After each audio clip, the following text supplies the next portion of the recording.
Y'all, I have been telling the whole word and I was not even recording. I was not even recording, and that's okay. Because that was for me, I guess. But what I want to say to y'all, sometimes the darkest of things hit us because the depth of that darkness is how far you have to be willing to go inside of yourself to understand how you are really affected by this thing or this individual, this situation.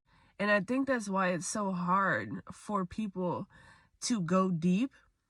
It is very uncomfortable to go to those depths and to explore, just like all these things can be true at the same time, right? And so when you live in a world of ego, it is so hard to be the person that stands out, the person that is different from the rest, because it is the only place to be. But you realize that you're only really lonely when you're going through the phase of scrambling, the phase of disassociation. You don't know who you are, right? It's lonely because it has to be. You have to learn how to be able to sit with yourself, see yourself as a whole being, be consciously aware of you. The energy that you're putting out when you're projecting, like intuition versus ego.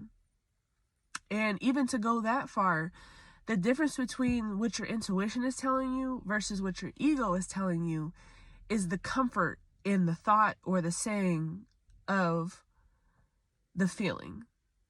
So if it's about a person, if you are spiraling in thought about it, that is your ego. If it feels like if you feel tense, if it's a clutched emotion, that's your ego.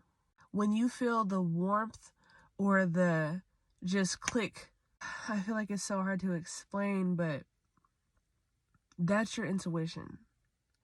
And to know when to use the two, because it's not about getting rid of one or the other or living a life all of one way, but it's about finding the balance and knowing yourself. So even when you get into it with people,